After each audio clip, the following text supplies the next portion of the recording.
Join us on Now We Consume.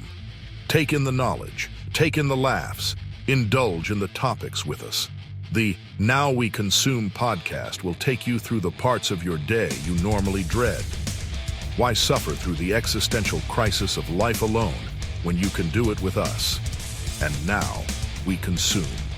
This is not meant to be a conspiracy episode or podcast, but we may cover some topics that dance that line like a toddler dances on their mother's last nerve. This podcast is rated I, for immature audiences only. Congratulations to the class of 2025. Fast food restaurants and strip clubs everywhere are now hiring. Welcome back to the Now We Consume podcast. I'm your host, Gibbs. I'm your host, Pip. With me, as always, is my co-host, Gibbs. I am Pip, and I'm scared. Oh my God! So much genitalia. I swear I did not take the edibles. I don't know about that. That seems like you really did. Yes. Jesus Christ. I was looking at the note I had God. for Gibbs, but yes, God, words take the place of the mouth tonight. Oh. But yes, welcome back to the Now We Consume podcast. I do want to give a shout out to the class of 2025. Congratulations. You've made it through one of the toughest parts of life, and as such, your trial subscription to life has expired. You will now begin the adult service package upgrade, and you do not have the option to opt out of it. If you do choose to opt out, please do not make a mess on the way out. Yes. Yikes. Oh, man. And also, that's bold of you to assume they would do a strip club and not just do OnlyFans. Right. I mean, strip club is the gateway to OnlyFans, is the way I look at it. At least fair enough, keep it classy, at least. Yes. As far as the class of 25 goes, my oldest son, Josh, he was in that class, so congratulations to him. And speaking of my son and messes, since we were talking about messes, he told me tonight that he thinks Two Girls, One Cup is a great movie. We don't need a DNA test for that child. Whoa. I am not going to dignify this discussion with a response because, yikes. He's all mine. The best part is he's not even biologically mine, but he's all mine. Nature versus nurture, buddy. Or nurture versus nature. I don't know. I am so far off my game tonight. Yeah, apparently I'm Gibbs. So, hey, He is like the perfect pet project for a psychologist out there somewhere. if you're interested, please apply within. However, if you do not recognize the other voice that you're hearing tonight, that is our friend Gibles. He had joined us previously in the Right to Death episode. Gibles, if the listeners have not had the time to partake of that episode, would you please give us a little bit of a background about yourself? Another one of these. Okay. So I previously was in the U.S. Air Force for 6 years. I was a police officer in Washington, D.C. for nearly 13 years, of which I had over... Saw some shit. Yeah. I think I was close to 900 to 1,000 arrests, somewhere in that range during that time. So, yeah. Also like long walks on the beach and holding hands and staring off into the sunset. Cuddling after being bottom on anal. Excellent. Oh, yeah. So, tonight's episode, we decided to bring Gibles in for because we thought he might have some possibly useful insight. Criminal justice and police and prison reform. This is something we have talked a little bit about throughout various parts of other episodes, and we wanted to give it the full episode that it deserves. Now, I did want to preface things and say that on this podcast, we have done some great things. We have solved the energy crisis, as we did in the POTUS, Hope Streams and Legacies, and I believe it was the There Is No Spoon episode. We solved the national debt via the Doge episode, There Is No Spoon. And we solved the education problem with the aptly named Fixing the Education System episode. But tonight, we're going to try to take this one on because this is a huge issue that plagues the country in all 50 states and whatever districts of Columbia and Columbiana, whatever, Canada, 51st state Canada that we have. There is no one right answer. There is no one right way to do this, but it's an issue that needs discussion and discussions that need to be had. So it would be great if this episode got in front of some eyes and ears that can make the conversation happen. But we'll see if that can ever happen. So this is a complex and sensitive topic, and we understand that. So if you do have any feedback, please feel free to chime in. We will be trying to cover some of the more key areas of police conduct and training, public support for or against the police in general, sentencing policies, judicial integrity, and prison reform. And I have a fun little head exercise for the prison stuff at the end. Head exercise. Yes. Knowing you, I'm scared to ask. Yes. Wow. If it is giving or receiving, this is not the podcast for that. We are not putting anything in the flesh crevice, all right? Prison pocket, thank you. I don't like that one, Gibles. I haven't heard that before. The flesh crevice. Yes. Listening to an audiobook. Is that where babies come from? Yes, babies come from my flesh crevice.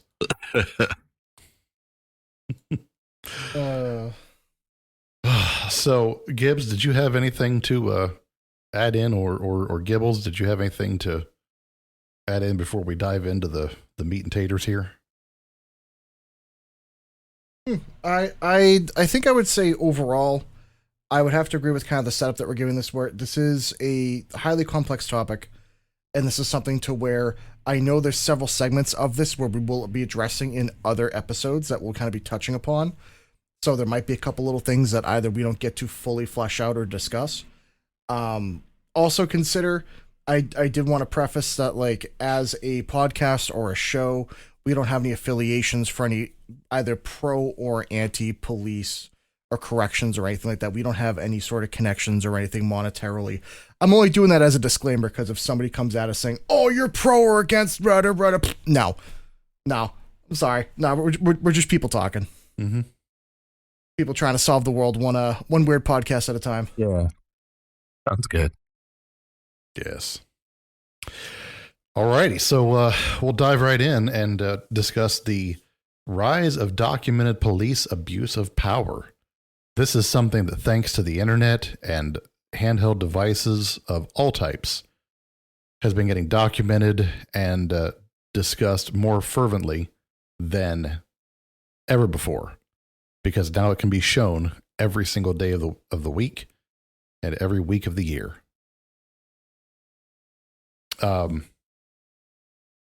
Citizens, thanks to body cams and bystander videos, dash cams and everything, can show whether police are engaging in proper stops, proper use of force, proper use of the Constitution, essentially.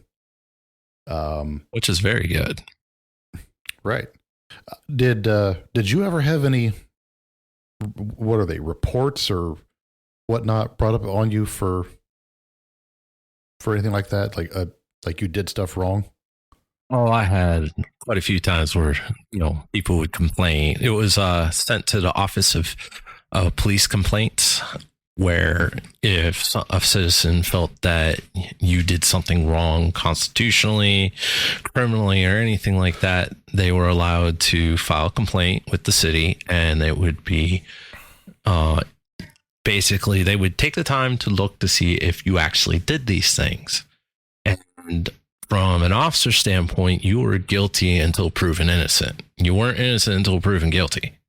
It was just automatically assumed that you did whatever it was, and now you have to prove that you didn't do it. My favorite was a gentleman. He filed a complaint stating that I basically stomped a mud hole in his butt, and it was when I was pulling him out of a police cruiser. I got sent to office with the attorney. She sat there and started going over the complaint, explaining, what it was about, who was making the complaint. Gave me a second to review some old notes, see what it was from that particular scene that would help me remember things. Well, for me, it wasn't too hard because it happened just within like a month or so. And the first thing I asked her, I was like, so he's complaining about me taking him out of a police cruiser right before I put him into a jail cell so he can be searched. Yes.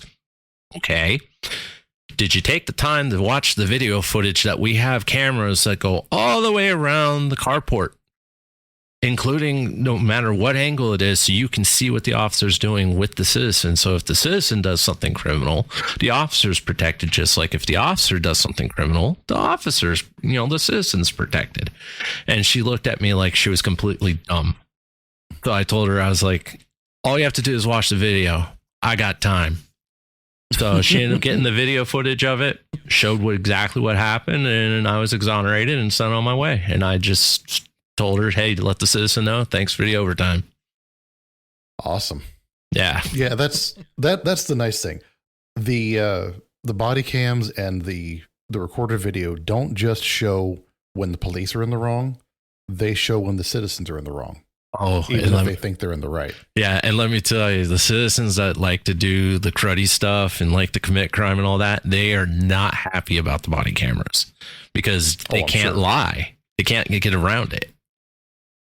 The amount of like when I was with DC, it's been since 2019 that I've left. The amount of complaints when we initiated the body cam program to when I was going out the door, like the police complaints went through the floor because of the fact that all the squeaky wheels couldn't file a complaint really anymore because, yeah, there are bad cops and yeah, things happened where it shouldn't. And obviously real complaints really do get investigated and things are taken care of. But a large majority of them, it was the drug boys on the street corner getting pissed because an officer was doing their job and they knew if they filed a complaint, he would go away for a while or she would go away for a while. And police that stopped doing their job. I know. How dare you? Exactly. Exactly. So once the body cameras came out, I loved it. Yeah. I think that's one of the big misunderstandings that a lot of people have is they think that, police brutality and violence are way up and all these other problems. It's unfortunately part of human nature to where I think any law enforcement group throughout history up until the last 10 years or so has always been a bit heavy-handed because, quite frankly, in many smaller areas with no oversight, you can get away with whatever you want. Exactly. Whereas now, because of that accountability on all ends, it has gotten a lot better, significantly better on all sides in terms of all the data you can look at. And mind you, this also protects a lot of citizens because, boy, I couldn't imagine the amount of people that got away with shit back 20, 30, 50 years ago. You would never know. Look at the story of Ruby Ridge.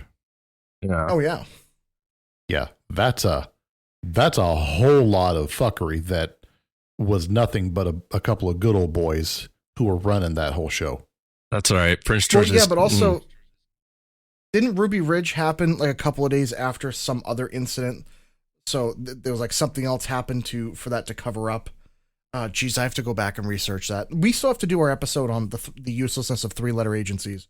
Yes. And the alphabet agencies that do nothing. It's on the docket.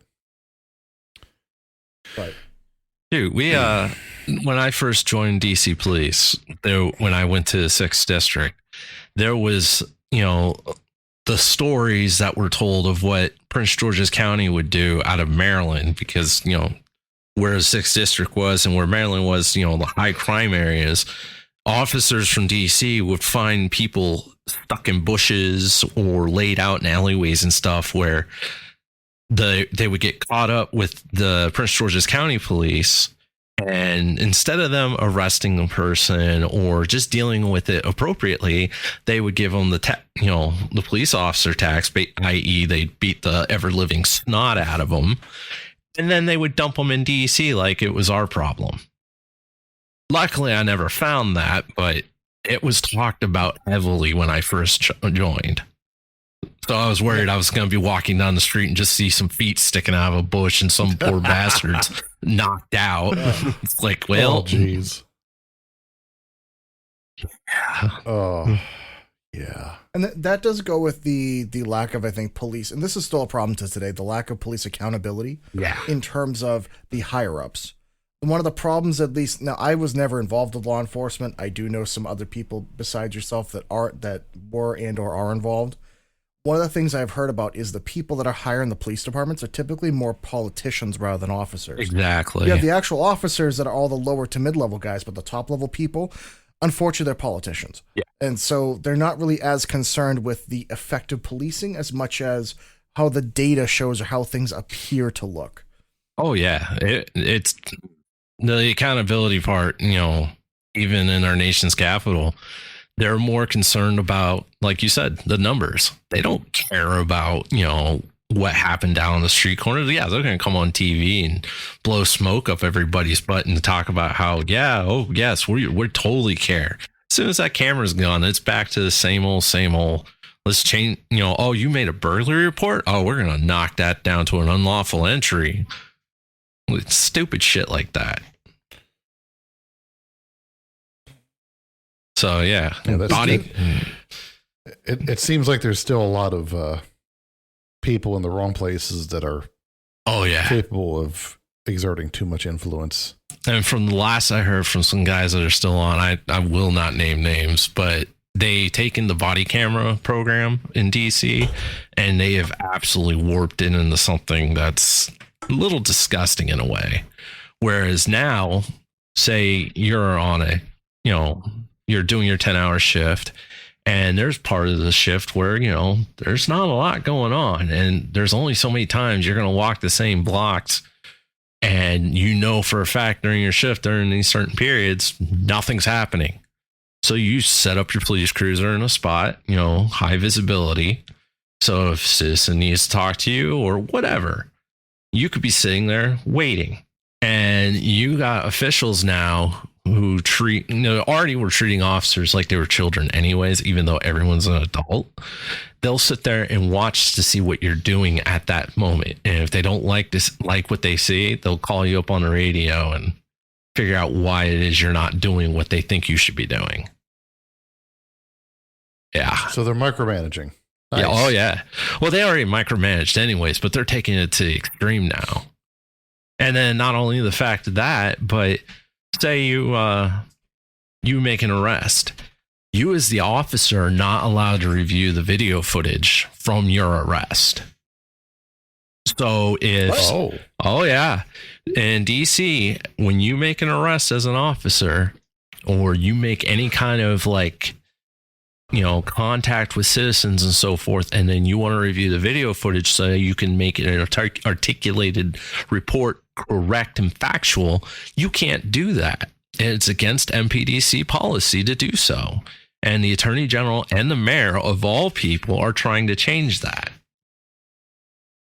But as of right now, they're having a lot of cases thrown out because the narrative will say one thing, and then the body camera shows something else. And because the two don't match up, they toss it out because it throws the officer's credibility into the can. And technically, it could be the smallest thing. Yeah. Oh, yeah. Is incorrect. Like, holding something in the left hand rather than the right hand. They could say, well, that story's inaccurate, so the whole report's inaccurate. Exactly. Yeah. Which is ridiculous. Wow. That should be up to discretion at that point. It's because I understand one thing if somebody did something completely wrong and then they could not retell anything what happened. They went to go to the, body camera footage to then maybe save their ass. Like, all right, come on, you should kind of be paying more attention to what you're doing. But to look for little details to be able to get out of something is kind of insane. Yeah. Yeah, but I mean, just the fact that you can't even look at it at all as the officer who was just there, seriously, what if there was a key detail for, I'm doing an investigation and I didn't realize what I was looking at and then saw it and went, oh, right, that's what was going on.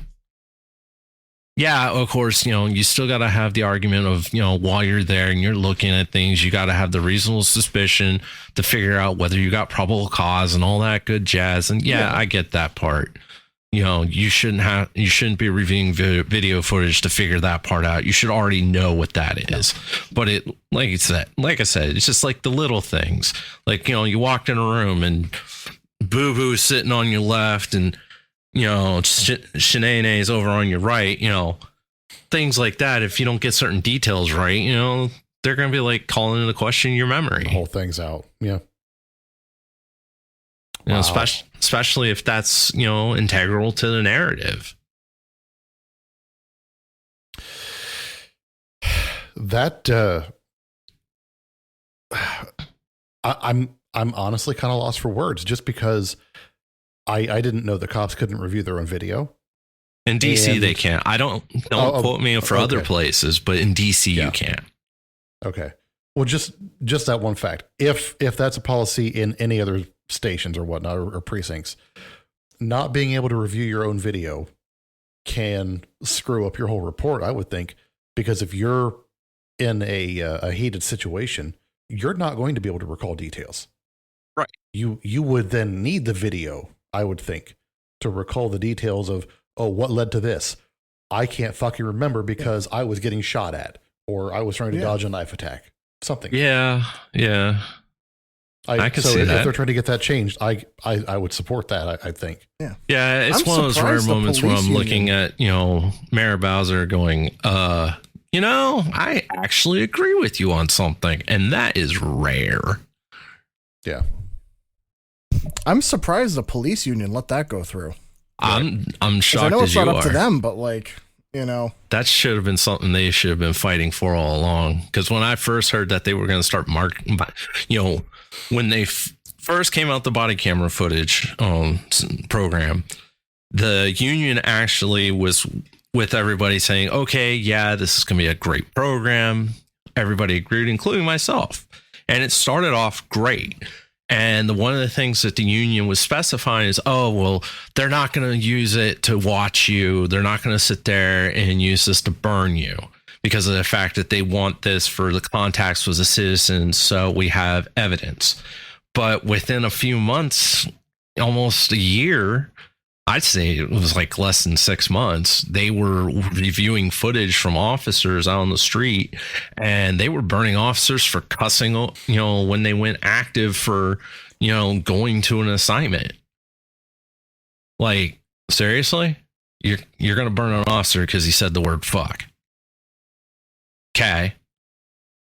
And it's just progressively gotten more authoritarian from there. You mean to tell me an inner city police department was acting in an authoritarian manner? I know. No. Never. And this is coming from a guy that I've arrested other cops. I don't give a shit. You break the law, you break the law. I don't care what you're wearing. So. Good. Yeah. Which, I mean, that's important for accountability. Yeah. I had a lieutenant once tell me I wasn't doing my job. I wrote his ass a ticket. So there you go. Nice. I'm doing my job. Fuck around, find out. Right. Awesome. He tells me I'm not doing my job and then proceeds to park illegally in an alleyway along with about 15 other people. I said, okay, well, everybody's getting a ticket, including you. I'm doing my job. Nice. And then he proceeded to get pissed because I wrote him a ticket. Well, he broke the law. Exactly. I think that's one of the big things a lot of people, including myself, get really sick of. Are law enforcement officers obviously just not following the law or even in the spirit of the law. I knew someone growing up, and I can't name them for very obvious reasons, but I would see, mind you, this kid's dad was part of the local police department. He would straight up grab his undercover cruiser to go grocery shopping, do usual stuff, do whatever. And he would straight up throw his lights on. He would do 90, 95 down the fast lane. Jesus. Flick his lights on for a second, get people out of the way. One of the worst things I saw was he had his kids in the car, just no seatbelts on, doing about 85, 90 down the highway. Mind you, I was also in the car. Granted, I was the only freaking person buckled, so like, I get why people sometimes are like, "What the fuck?" Like why you guys should get to absolutely not obey the law whatsoever. And unfortunately, there are several officers around here that have been arrested and have other stuff happen because they think they're above it. They just don't seem to care. Yeah. Yeah, just like any job, there's bad apples. People say it all the time, but it's true. And when I was patrolling and I saw it happen, I was coming after you. Because if I got to do it, you got to do it. Yep. Which I guess that's a good segue into our next point. Enhancing police effectiveness, training and support. The critical need for more and better training. Things like de-escalation techniques, crisis intervention training for mental health and domestic disputes, the implicit bias and cultural sensitivity training. Oh, that's just all just garbage there. Sorry. I kind of thought so, but yeah, it's a bunch of trash. I really wanted to bring it up only because it's been pushed especially hard in the last several years. And a lot of people out in the civilian world that I know of and that I've talked to feel that the sensitivity type training is literally just a load of bullshit. It is. So, the use of force continuum and alternatives to lethal force. When it comes to police and the use of force, the force continuum. I have a little bit of insight because at one point I was going through the police academy, but I also understand that police have literal split seconds to make a decision. And they have only the information in front of them to react with. Yep. Everybody who sees the event unfold on video or from a distance and then whatnot gets different angles, different perspectives, different amounts of time to review and judge and everything else. Yeah, you got to have the totality of the circumstance to know exactly what's happening. It is my own opinion that judging people for the use of force before all the details are out is wholly unjust because you do not know what they saw. We had an officer up here in Ohio, I want to say it was a couple years ago, ended up shooting a person because they reached into their car to get something. The narrative was they were trying to get something to give to the officer. The officer saw a black object being withdrawn from the car. The officer said it appeared to him to be a firearm. The subject had been unruly and angry towards the officer. So when they turned around quickly and with their arm extended with the object in it, the officer reacted. Yeah. Everybody who saw the video from that angle said, yes, I would have done the same thing. Everybody who saw it from a different angle said, oh, that was clearly not a gun. You can see right there. Well, it's because you're not at the same angle. From there you can see, but how about from here? Right. So, yeah, he ended up, it turned out to not be a gun, but it was the way that they were acting, and it was the way that they presented the object. Yeah. And then the same applies for a traffic stop. When a cop pulls you over and they see somebody just shifting around and rifling around and shit and being all weird in their car, their senses and their awareness gets heightened. Their readiness gets heightened. They're already ready for something to go wrong. So if you get pulled over, just sit there and wait. That's all you got to do. Yeah. That's also a lot of training scenarios and stuff in that, because there's been many times I watch officers and state troopers on the side of the road when they're doing their traffic stops, and I want to scream that you're such a rookie, because they end up going into the fatal funnel of the vehicle and they go past that line where the two doors, 4-door sedan, you got that part in the middle where the two doors meet up, and you're not supposed to go past that. And there's so many times I watch an officer just walk right up, put their head right up into the window there. And it's like, all it would take is just one jackass to go, guess what? I'm killing a cop today. And there had been nothing that officer could do about it because they put themselves in that place. And every time I see it, I'm just like, you're all dumb. Yeah. But yeah. What was that, Gibbs? One of my recommendations would be to anybody in the civilian world that's never really had any firearms training or situational training. There are many local training places. Local is a relative term depending on where you live, but you can do some of these active shooter or some of these even self-defense scenarios to be able to understand how quickly you have to decide whether to use that firearm. I know we've discussed it before a lot in firearms on this channel and in this podcast, but it's something to where, and I do have to reiterate, don't be too hard on certain officers before you know all of the information, all the circumstances, and to understand that there might be a lot of other information, things like they're looking out for, local gangs, local violence. They might have fit the profile for someone that they're really worried about, or there's something going on. You never really know. I see this all the time with a lot of media where people put out absolute BS stuff. And by the way, because of the problems with AI, I want everybody to be extremely careful going forward. If there's any sort of shooting or anything that happens, there are already people trying to do this stuff and create fake shootings, fake violence, fake things. This is going to be something that's going to be a big issue. Or they're going to take the actual videos and distort them. So I really, really, really, and I'm not one to trust the media. I'm not one to really do that, but do not just knee-jerk reaction, regardless whether it's in defense of a victim or an officer or a bystander, whoever. Please reserve your judgments and don't be just going online and spreading hate or anything like that, either way or the other, because you don't really know anymore what's going on. And you also don't know all the events leading up to that. The second part of the point I wanted to make, which is something that you are 100% right when we talk about, we don't know all the circumstances when it comes to these things. Look at what happened in, let's just say, the hands up, don't shoot the Zimmerman case. Or look even what happened with George Floyd and everything else. There's been so many situations where a media narrative comes out that is pushed, and you find out days, weeks, or even months later that was not the whole totality. Yeah.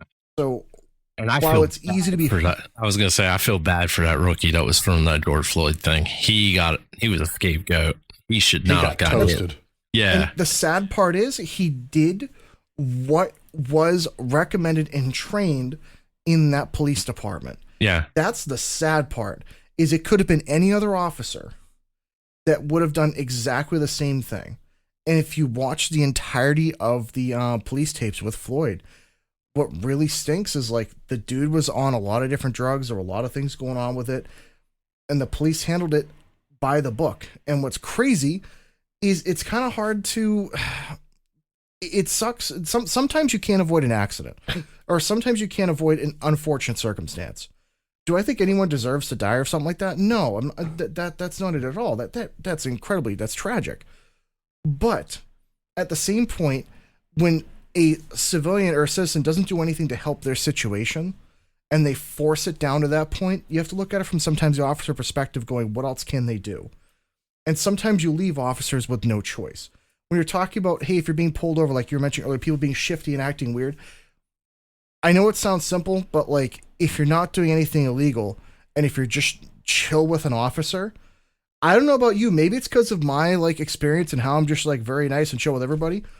I have never once had a bad interaction with an officer, and I live near a big metropolitan area that is known to have like BS police. And every time, even if I was pulled over speeding, I'd be like, hey, how you doing? What can I do? I'll help you with. They're like, you were speeding. I'm like, yeah, I know. I'm a dumbass. Sorry about that. And they're like, cool, just don't do it again. I'm like, thanks. I appreciate it. Have a nice day. And that's it. Like, that's because of the fact that you're being a nice person. Yeah, you may take a lump, but most officers, I didn't hardly ever know any when I was working, that if you were nice to them, they were going to treat you like crap. Yeah, I appreciated when the person was like, oh, hey, how are you doing? I'm sorry what I did. Before you even had a chance to speak, it's like, well, thank you for acknowledging that you screwed up. Here's your warning and be on your way. Exactly. And I know anecdotal information is not going to be valid for everybody. I'm aware of that. But if you just understand that those are also people doing a job and have a little bit of compassion, that can go a long way. Because I have had officers even be like, because I'm that kind of person when I go to shows and go to places, I usually say hi, like, how are things going? What's up? How you doing? Especially like in my line of work, since we do work with a couple local police departments, like fixing vehicles and doing stuff, it's like I interact with them a lot. So for me, it's like, I don't know, maybe it's just my experience, but I've never had any issues. But that's also, you're not treating them like a piece of shit. Whereas I see a lot of people that automatically like, fuck you, you're this, you're that, you're a scum. It's like, well, you're not helping yourself, buddy. No. If you're getting pulled over and already acting like a jackass, it's like, well, why wouldn't the officer arrest? Like, I hate to say that, but like, it's like, I think my favorite officer interaction video I've seen as of late was the gay couple out in California who was pulled over, and he ended up threatening one with being detained by the Humane Society because he identified as a cat. Wow. And his identification was a collar, and he was driving the car and everything. Oh, geez. I'll have to try to link that or something, but it was hilarious. But the cop handled it wonderfully. He was like, okay, so here are your options. You can either do this or you can do this. Is it the one that basically said that, like, well, if you identify as a cat or an animal, that means you're not actually legally allowed to drive a vehicle? Uh-huh. So, like, I'm going to have to ask you to exit the vehicle and have somebody else that's legally allowed to drive this? And then I realized, like, oh, shit, I can't actually identify as that. Like, that's good. Yeah. That's because he did cite, he's like, well, that's actually a legal issue. So, like, exactly. You're not licensed. Like, I have to tell you. But the law applies to people. Yep. If you're identifying as not a people, then what can I do? You're kind of giving out that privilege. Yeah, I had one where it was two young ladies in a BMW. We recently changed the policies in DC about how we impounded vehicles and stuff. Well, vehicle wasn't registered. Young lady, she had a license, but she didn't have insurance on her. And gosh, what was I originally pulling her over for? I think it was like a taillight out or something like that. It was something simple. So pull him over. I come up, introduce myself like always, tell him why I pulled him over, and immediately is just going nuts. Like, how dare you pull us over? Just full on Karen moment. And how dare you?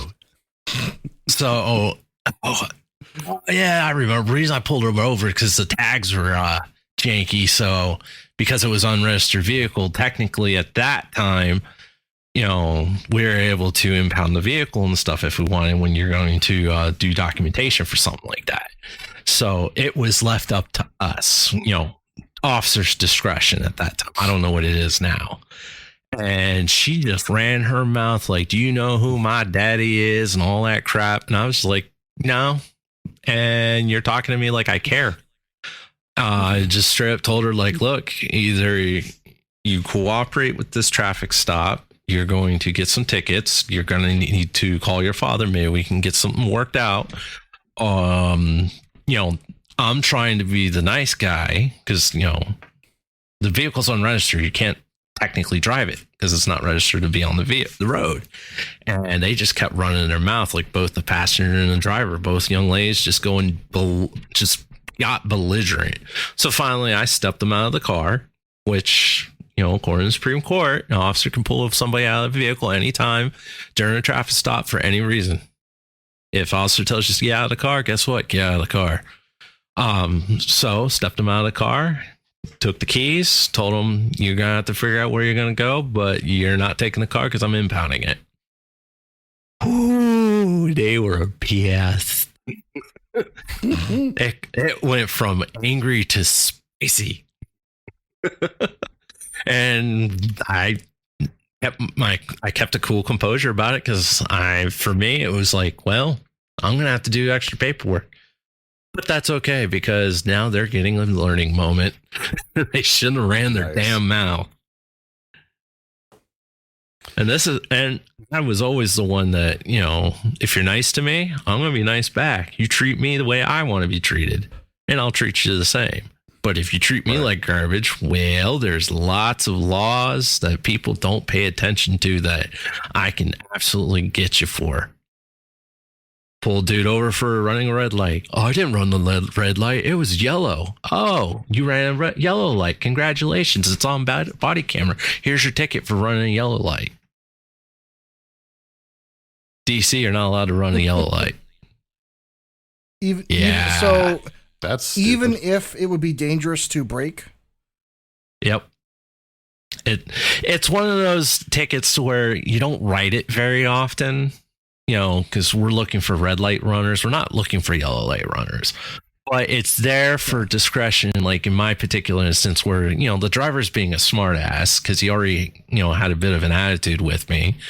And when I go to get his information from him, he makes the utterance that he didn't run a red light. He, in fact, ran a yellow light. It was yellow when he passed the white stop line. Oh, okay. I gotcha. And I guess he wasn't aware that in District of Columbia, you are not to run a yellow light.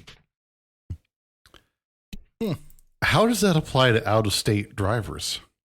Because of the fact that you've driven into another state or the district, what have you, you're still subject to those road regulations because it's not a right, it's a privilege. So you fun are fact, you're subject to those regulations. Sorry. No, that's okay. Because if you think that's crazy. So Massachusetts has this thing where you could turn right on a red, meaning if the light is red, but you want to just make a right turn, but you can't do it in Rhode Island. And there are a couple of towns in Massachusetts, like Cambridge, where now it's illegal to do it in that town. So Rhode Island is something is like a state that we frequently visit because it's right there. It's tiny, it's small, it's right there. They make a killing off of purposely having that different law just so they could ticket you. They will literally, if you're like a Massachusetts driver driving down to like Providence near Rhode Island, they will follow you and wait and watch. And they'll say, I know you're going to fucking do it. I know you are. And I've had them follow me for miles. That's literally, it's like having Jaws follow you around behind. Like it's nuts. But some of the towns in Mass, because they're trying to say, due to citing traffic safety issues, they're like, oh yeah, well we can't have people taking a right on red anymore. But reality is they're going to charge like a $200 or $300 fine if you do it. So they're just looking to raise revenue. Yeah, that's all that is. Yeah, right on red, and you're going to charge somebody. Oh, that's absolutely a money grab. If the penalty for breaking the law is only a fine, then the law only exists to generate revenue. Exactly. That's why it shouldn't be fines. It should be community service time. That way it affects everybody equally, regardless whether you're rich or poor. Yeah. Now, I mean... No, you go. Okay. I was going to bounce into the whole, professional development and one-off academy training. The one thing I know DC does that's really good, they have a active shooter course.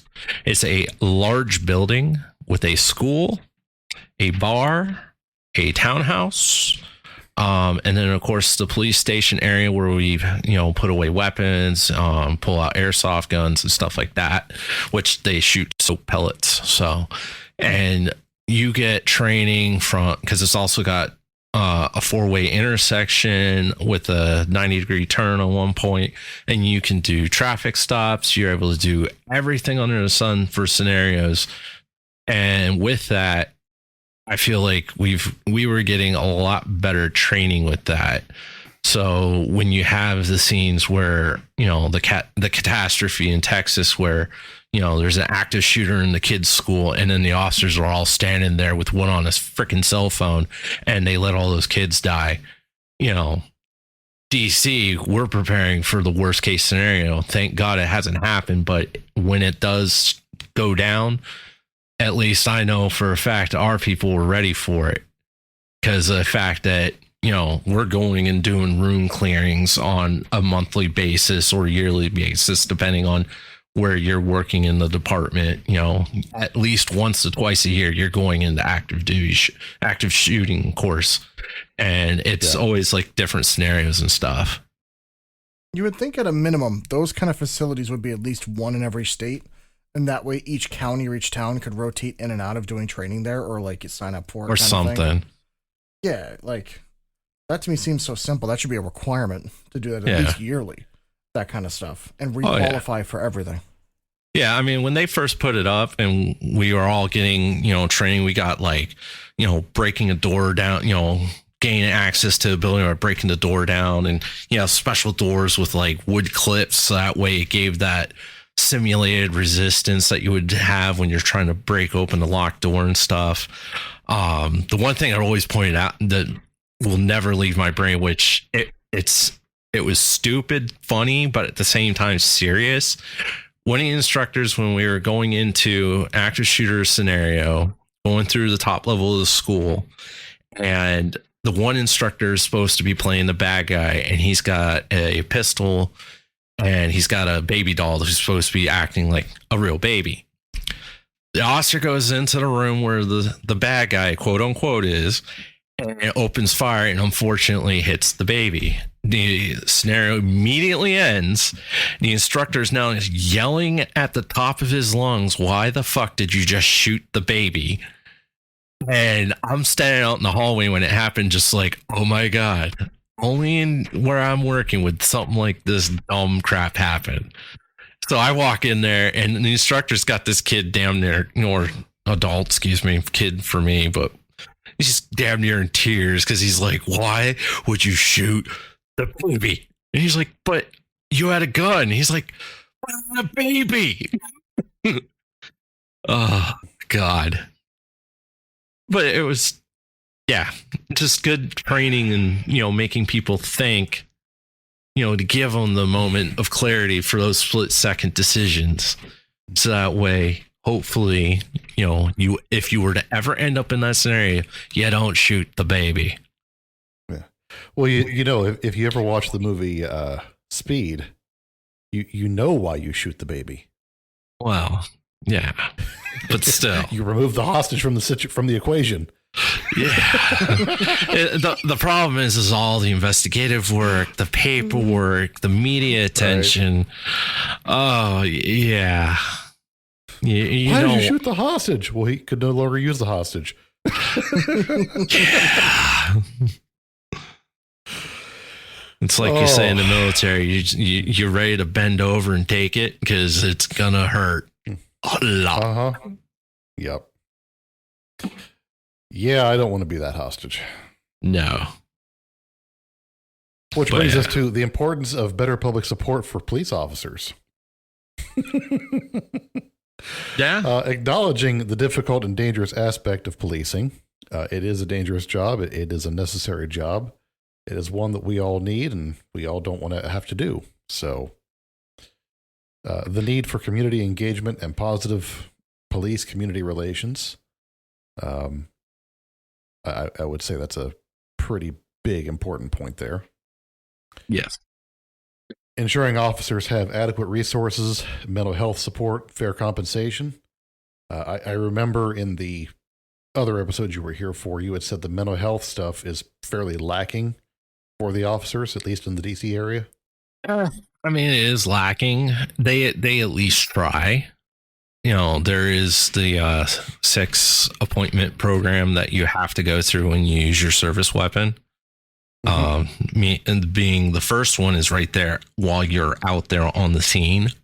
If the opportunity is there, and everything's calmed down.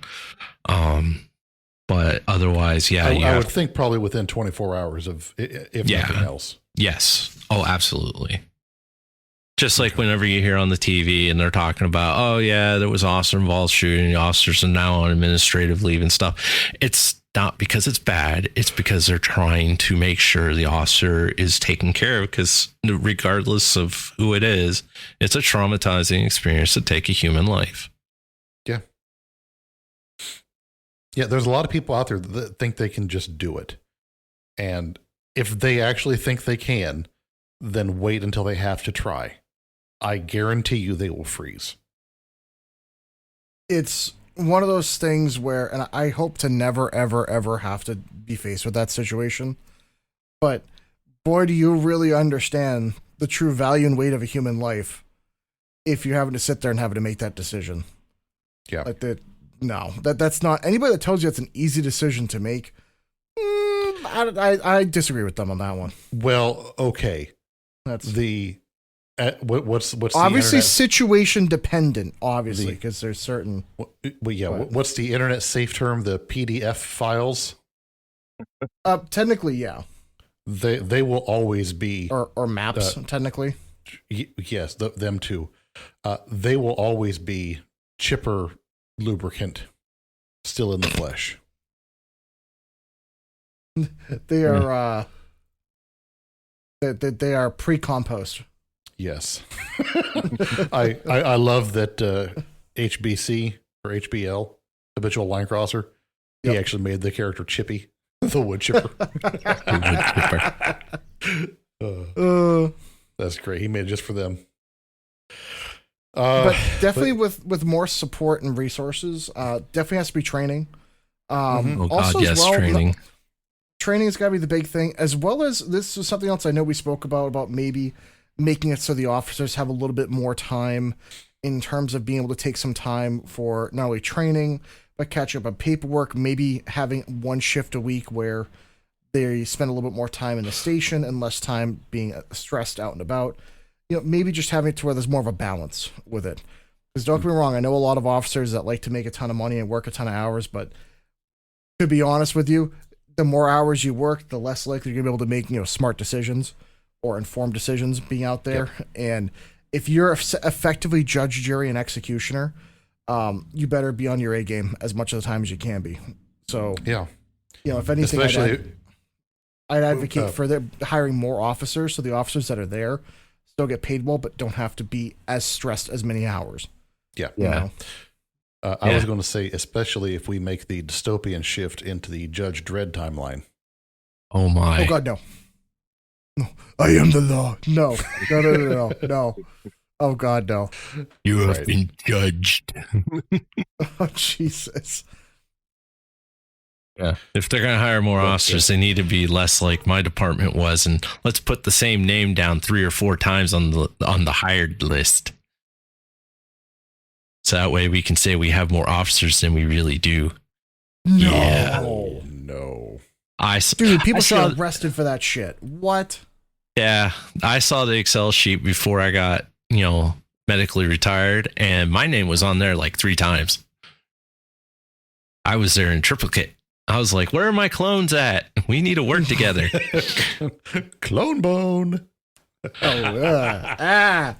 I mean, I thought this was. I don't know how somebody got a hold of that stinking list either, because it's always been talked about in DC. If you work there, that there's not enough of us, but then they'll have the public answer of, we have over 3,500 officers or 3,700 officers, whatever their number is right now. But in reality, everybody knows what the real number is. And then when I saw the list, I was like, I was right. It's a ghost town. And you wonder why it's hard to find officers now. Yeah. Especially with the climate and everything with it. And you got politicians working as officials and treating everybody like they're 12, It's hard to keep people. Well, yeah. But, the last point on that was balancing support with the demand for accountability. We've already kind of touched on the accountability aspect, but rethinking the catch and release programs. That's a failure in New York and California. I can tell you that right now. Absolutely. I will never go back to New York City while their laws are implemented the way they are. No way. Yeah.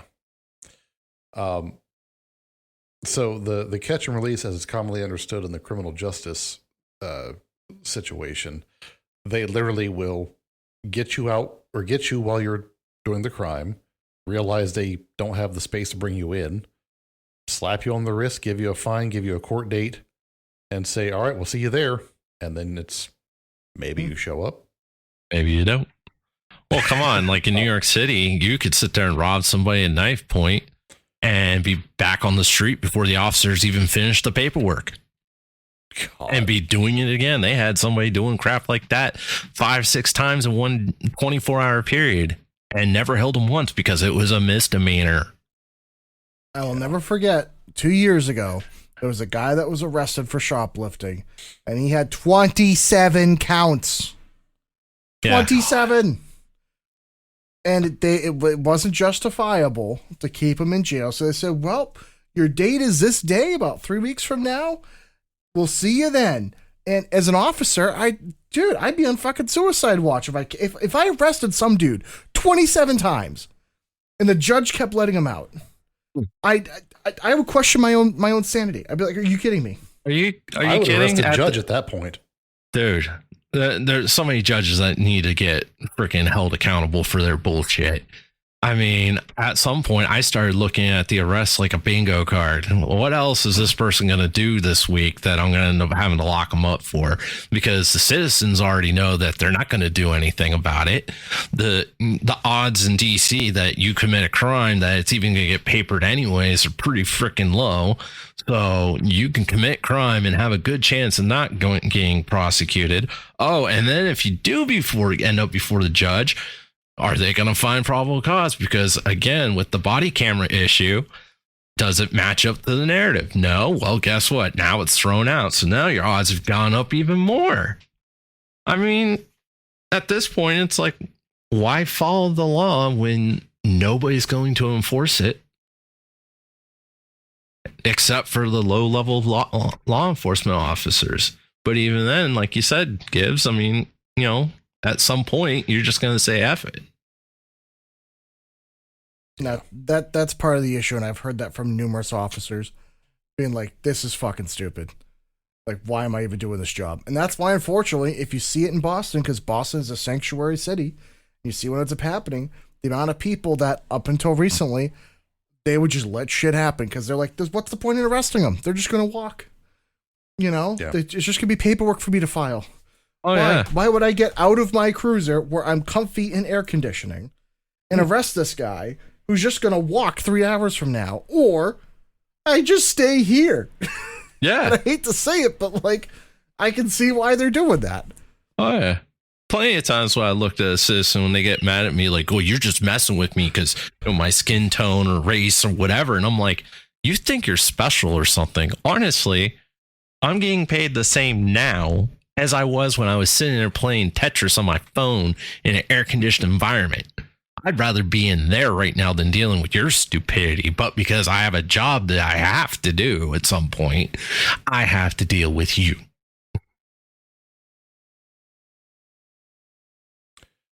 Yeah, it's monotonous to say the least. And I think that judges need to have their records reviewed at some point. Oh, God, yes.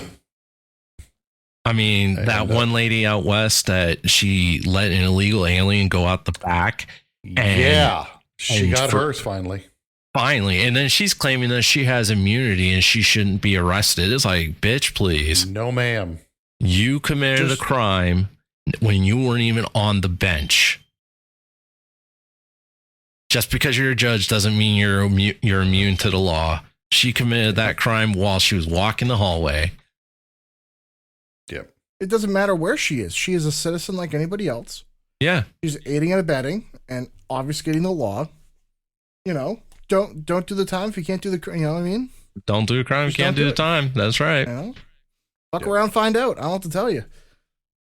And anybody that sits there and says, oh, she's immune from that, they need to get slapped. Because now you're just warping the law. But then the problem is, does that set the precedent that judges actually are above the law? And in which case, does that mean inversely that a judge could remove somebody that is here legally or vice versa? Are they allowed to just say, hey, you are now here legally or illegally regardless and remove them for any reason? Because apparently that's the precedent that we're setting. Is they can do whatever the fuck they want. Yeah, Right. exactly. If so, I want to be a judge, because then everywhere I go, I want to carry a 25 millimeter fucking howitzer around with me, because I'm a judge. I can do whatever the fuck I want, and if you don't like it, kablam! Like I was to tell you, like, ala kablam. I don't know, like it's just stupid. El Kabong is back again. Yo. So yeah, like I get the goal for the catch and release program is to reduce overcrowding in the jails and to protect the possible discrimination that people might face during the some people do process. some people do get discriminated against. However, the way they implement these catch and release programs is absolute fallacy. It's disgusting because of the fact that as human beings, if we're given an inch, we're going to take it. We're greedy. We're self-serving. We will take care of ourselves before we help other people for the most part. If it's family or close friends, yeah, we'll go stick our neck out for them because that's just how we evolved. But when it comes to the whole tribe and the whole world mentality, we're going to get ours if given the opportunity. So if you sit there and tell somebody like in California, oh, it was a felony before when you sat there and shoplifted a certain amount, but now we're going to just make it a misdemeanor and you're not even going to go to jail. Look what happened. That state got ran over with the amount of crime because of the fact that, okay, yeah, we're trying to appease people and trying to reduce jailhouse usage. However, you're not taking into account people are going to take advantage of that crap. And nobody wants to acknowledge that's on that side to go, oh, you know, people aren't inherently bad, but if you give them the opportunity, again, they're going to take care of themselves. And with prices and everything, the environment being the way it is nowadays, hey, I can get something for free because I can take it and nobody's going to ding me for it because it's not over $100. Hey, guess what? I'm getting something free today. It's that easy.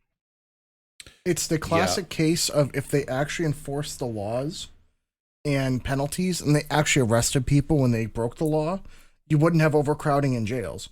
It's this weird problem where if people knew they were going to be held accountable, they wouldn't break the law. It's very interesting when you notice in places like Texas, especially in rural Texas where everybody's armed, you notice a lot of shit doesn't happen because the odds of somebody else carrying something at least 9mm, if not 45, and you getting your shit rocked by deciding to fuck around, you're just not going to fucking do it. Like, no. And so, and vice versa, it's the same thing. If people aren't going to break the law nearly as much, if they know, oh, I'm going to get caught and the judge is going to throw the book at me and I'm not going to have a good time.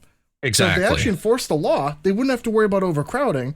So they wouldn't have to let people go because it's overcrowded. It's a self-fulfilling fucking problem that they keep thinking that, oh, just being lax around people is going to solve it. No. That's not how this works.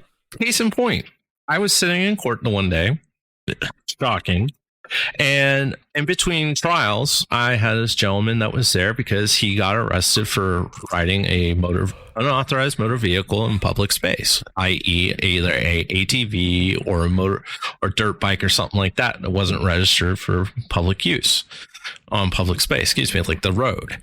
And in DC, the violation for that is like damn near a slap on the wrist. You're talking a couple $100 fine, maybe a few weeks in prison or jail if, you know, the judge is really cranky that day, which for something like that, never. So what happens? DC now has a epidemic problem of people running up and down the streets with ATVs like it's culture now because it's been allowed. But yet I just kind of picture people in golf carts like left and right in DC now. Yeah. So I can actually attest to this. This is a problem in my local city where they have these rides where basically you'll get several hundred guys in ATVs and motorcycles and they go around as a gang. They will drive downtown the city. They'll block off entire roads and streets. Like there have been times where I'm trying to get home from work and literally it's like, oh, great. These jackasses are out. And literally I can't move. I can't go anywhere. The police don't do anything. They stay 500 to 1,000 feet back and they just kind of follow them. and all of a sudden that whole gang will meet me at a certain street and they just disperse. It's like cockroaches, and they're gone. Yeah. And you just hear them in the distance. They'll drive right by my house in groups of 50 or 100. Yeah. And don't you have a truck?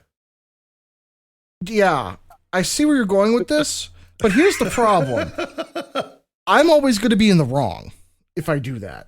So, and the crazy part is, like I was saying, when I talked to this cat, he's like, nobody's going to stop doing it because nobody's enforcing the law. The judge is just going to keep slapping people on the wrist. He's like, I've been arrested now like 3 or 4 times for the same thing. He's like, I'm leaving after this. He's like, I already know I'm going to go off to work, do whatever. He's like, I'm not going to stop because there's nothing to stop me. He's like, as far as I see it, it's just the price of admission to be able to ride on the road. Yeah. And so many are doing it. And then you get the fact that you're not allowed to chase them. The police department's officials have made it to where, you have to keep an eye on them. You keep your eyes on them. We got to know where they are. So that way we can try to help the public stay safe.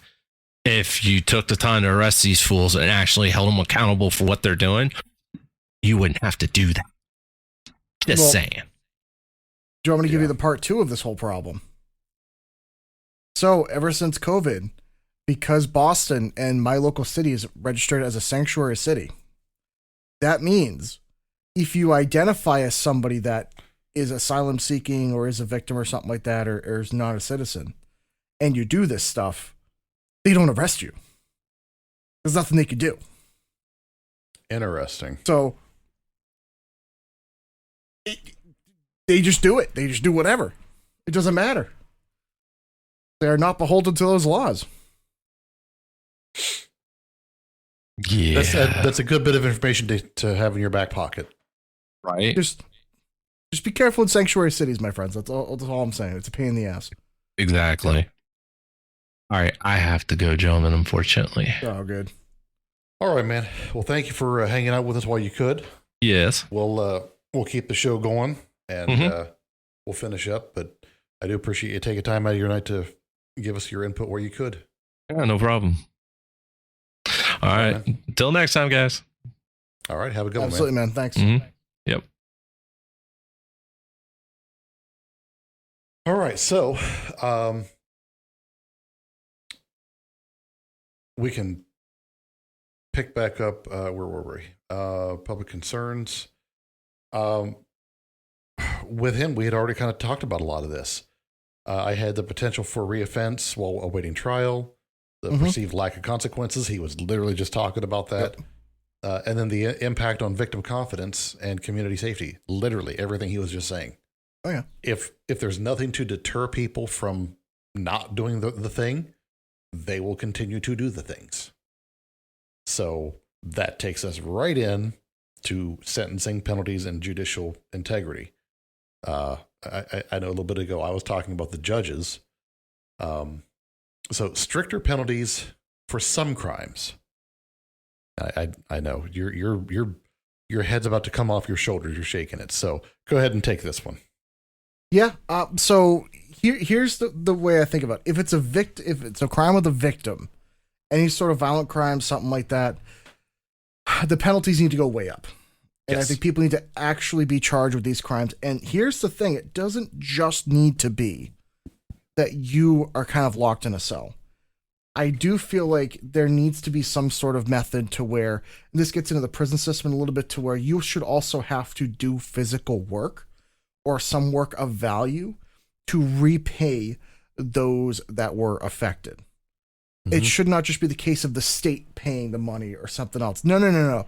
You got to earn your way. You got to earn your keep by also being in prison. Yeah. The part 2 of this is that I do not believe there should be crimes or anything like that where you only pay a fine. I do not believe in that, because that to me seems very stupid. It should be based off of community service hours or something that takes up your time. Because money is something you can always get more money. You can't get more time. Right. So fuck you if you're going to decide to drive drunk and be an asshole. You know what? You're going to spend the next 2 years every fucking weekend, whether you got a holiday or not. You're going to work Monday through Friday, and then your weekend, you're going to be sitting there picking up trash on the side of the highway, or rebuilding some of our roads, or doing something of value. because not only one is it going to teach you the lesson, but also number two, you're going to understand how huge of an inconvenience it is for people to act like pieces of shit. And I just don't think certain crimes just paying a fine makes sense to me. It doesn't make much sense. Because in a lot of those cases, a lot of the penalties, it's not going to stop them from doing it again. No. It's not going to really change anything. If there are people that have money, it becomes a thing of it literally just costs this much to do that. And that's it. That's the mentality they take. Do you know what the more recent examples I saw, which I want chat to fact check me on this one? I saw an article that was talking about how Jeff Bezos, he has shrubs in the front of his house that are like 20 feet tall. You can't see into his property. But in Los Angeles, there are laws about how tall the shrubs can be. He makes so much money, he just pays the fine every day. He doesn't care. I read that. Yeah. Now, it could be false, but I've known other situations where people do that kind of thing. To where they don't give a shit. Why would they care? To them, that is literally less than pennies for someone like you or I. So they just pay the fine, whatever. I just really don't think, I don't like the idea of our American justice system saying, hey, you owe us money for you breaking a law. It's like, well, then you're basically just leveraging laws to raise revenue. That's fucking useless. No. Yeah. It should be always, hey, your sentence for this is your time, your effort.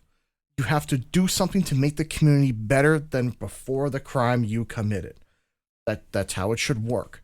That way, guess what? We'd have clean roads. We'd have clean areas. We'd have nice parks. We'd have all these other things. And there's other countries that do this kind of stuff. Yeah. The part that I did already kind of cover, which is like, if the penalty for a crime is something to where it's like 5 to 10 years for something like that, and they say, judge says, well, they seem like a nice guy, I'm going to give him 2 years, then a year community service, then what the fuck are the guidelines for anyway? Like, right. If you're hurting people, intentionally causing harm. Now, I am willing to extend an olive branch.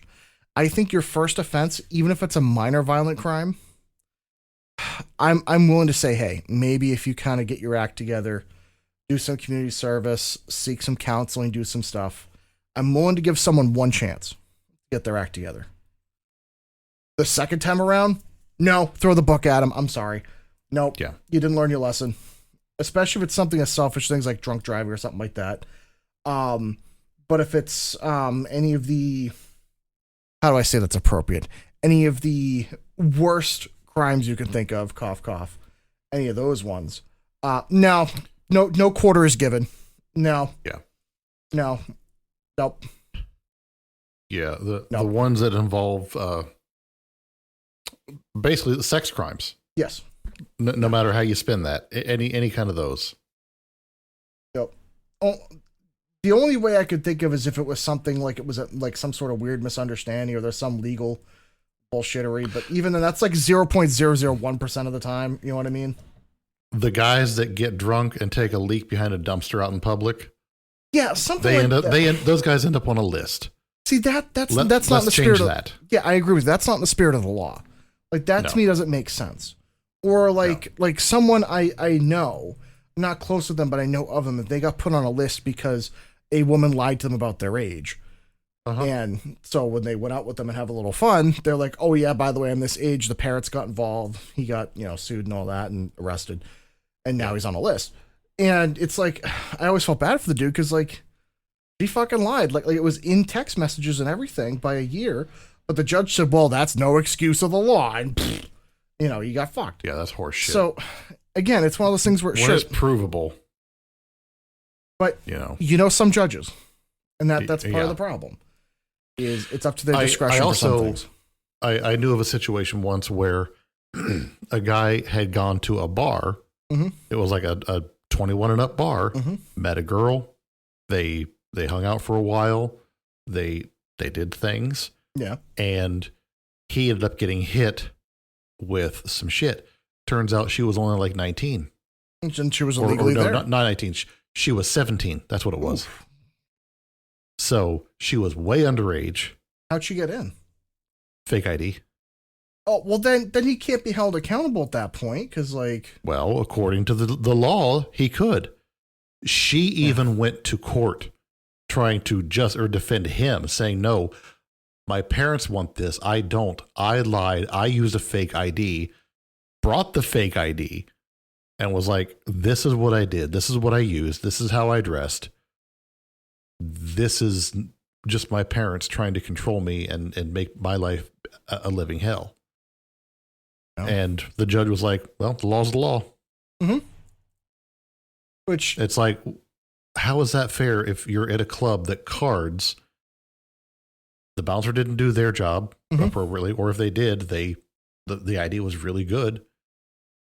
She broke the law in having the fake ID, being underage and going to the club. So he had every right to assume that she was at least 21. He would never have had the thought to question, hey, are you at least 18 years of age? No, but it's especially in today's society, if the amount of people who in that like specific age range look one way or the other, dude, it's tough. I find it disgusting. I got to be honest with you. I find it weird, and I just it gives me just ugh. It's one of those things where I really wish. And granted, I am not a parent, so feel free to hold me the fires on this one. You know, put my ass on the coals. But if you're a parent and you are totally okay with like your late teen kids trying to act like 21 and 25-year-olds or something like that range, and you think that's okay, I think you're out of your fucking gourd. I'm sorry. No.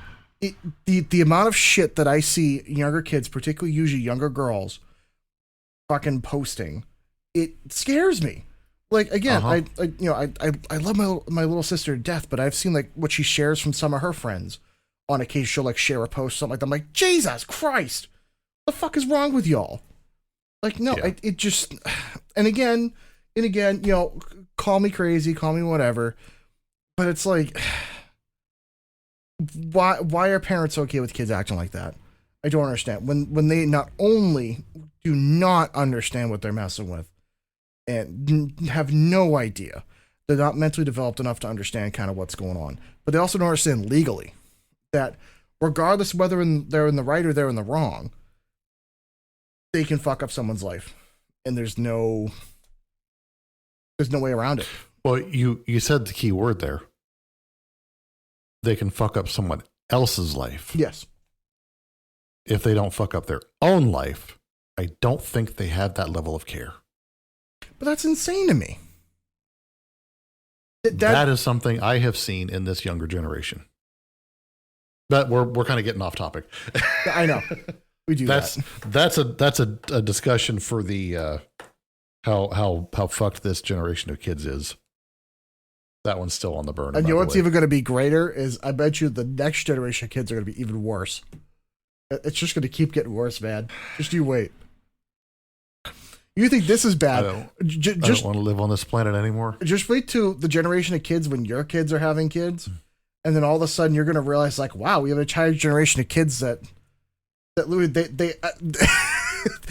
they are born and the government gives them a free iPad that they start off with on day one. That's how they communicate with everything. It's gonna be great. It's Wally. It is Wally. That's where we're going. Wally is our future. Congratulations. Non-consensually, but it is. Yeah. But back to the original. Back to the conversation. Yeah.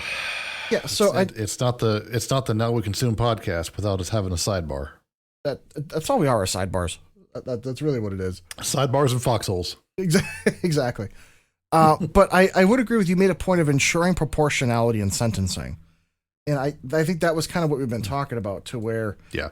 And on that, yeah. In a previous episode, I had said that some crimes should absolutely have the penalties grossly increased. Oh, 100%. You know, like I'm even willing to go as far as some of the worst crimes, you should be in solitary confinement for years. No, see, I think they should be allowed 3 options. The first option is you get 10 years hard labor. And what you do is you learn how to rebuild our roads, our infrastructure, and you do it right. You don't just half-ass bullshit. You get 10 years of like, hey, you spend 10 years every day, 8 to 10 hours a day. I don't care what the weather is.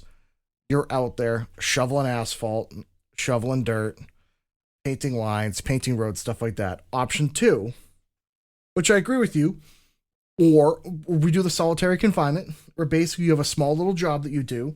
You know, like the old traditional joke of like, you know, you're doing the punch press for the license plates or whatever. You do some sort of job that at least pays for your stay, and you pays for a concrete room with a cot, with a pillow. You get 3 meals a day, and you do that job, and you do that until you die. That is your existence, because that's the choice you've chosen. Or option 3, which is a far more cost-effective solution, is to simply end it. Simply say, you know what? Clearly you are not fit for this society. I'm sorry. Or not sorry, depending on what you did. I don't know. Mm-hmm. Really depends. Yeah, and we'll talk about the death penalty here in just a second. But yeah, focusing on violent crimes and the repeat offenders. The repeat offenders is one of the things that really gets me, because where do you draw the line? Like you said, 27 convictions for shoplifting. I mean, okay, we're not one of those countries who cuts off people's hands. So what do you do? Where do you draw the line? How do you stop it? There needs to be an escalation of the proportional sentencing when you do something more times. So it's one of those things where, for instance, I do believe in like the first offense, like should be a slap on the wrist. Like the first time, like for shoplifting, should be like, hey, don't fucking do this. Here's what about the community service, and you owe the company back double the amount of value in what you're trying to shoplift. Learn your lesson. Second time, all right, now you're going to jail for a year. Third time, now you go to jail for 5 years. Fourth time, all right, dumbass. You know, clearly we haven't learned a lesson. So then you escalate it to something more, but it should be escalating almost exponentially in what the sentencing should be. So I remember maybe back in the 90s, the 2000s, that kid that got caned. Was it Singapore? I think it was, I'm pretty sure it was Singapore, but I want to say that they tried it here. It was like a one time. I don't think it's still a thing. But I know in like Singapore, they do canings daily, publicly, if I'm not mistaken. But speaking of Singapore, we have a listener in Singapore. They download and listen to all of our episodes. So Hello, random listener in Singapore. We hope you're enjoying. Singaporean super fan over here. I appreciate it. Right. But yeah, the canings are something to that level of A, public, B, intense punishment. I'm kind of on the fence, but I think those levels of punishment could potentially stop some of that stuff. It comes back to the days of we stopped spanking our kids, so now they're more unruly. So if we spank the adults, maybe they'll be less unruly.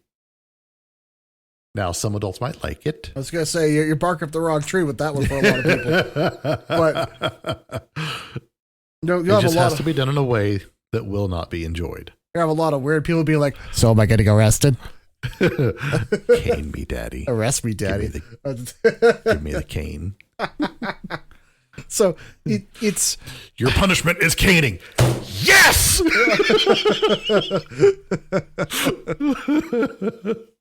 But it's...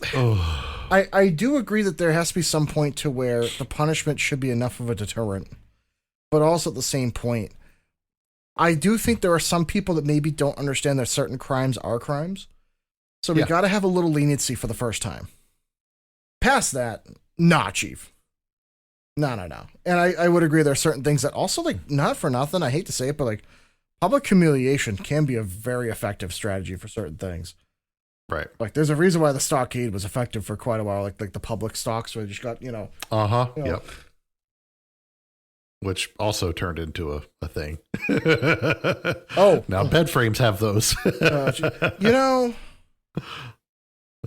Every time you arrest people for a few hundred years, all of a sudden they want to do it in the bedroom. I'll have to tell you. They really handcuffs, spanking, the stocks, Next thing it's going to be fucking waterboarding. I'll have to tell you. Hey, don't kink shame me. Oh, fuck. That's why you have a 5-gallon bucket of water in your bedroom. This makes sense. Shut up. You weren't supposed to say anything. Oh, sorry, I saw it. But imagine having to explain that to somebody that has no idea. At least it wasn't baby oil. Just slipping and sliding all over the bedroom, I don't need to walk. I just slither. Let me just slide on over there. Honestly, we need to do an episode on the Diddy trial, by the way. Dude. Once that gets settled. The problem is getting concrete info because there's so much shit out there right now. It's damn near impossible. But you know what? That would be the most terrifying way to imagine you're in the middle of the night. Because someone's sliding across the floor in baby oil, you can't hear a sound. So all of a sudden, out of the darkness, you just see this face just glisten up into your space. Oh man. Oh, especially if it's someone like me who just gets up there and just like moist. Oh no, God no. Jesus. Oh, So. God, anyway, I'm sorry. We get off track, but so that'd be good to do in a gimp suit. I'll take a pass on that one. You do it and tell me how you like it. How about that? I'll trust your word for it. So the death penalty. Yeah. Something reserved for the most heinous of crimes. The ultimate justice for victims, deterrence for the most extreme crimes. The arguments against are the risk of executing the innocent, so putting someone to death who did not do the crime. There absolutely have been cases of that in the past. The moral and ethical concerns.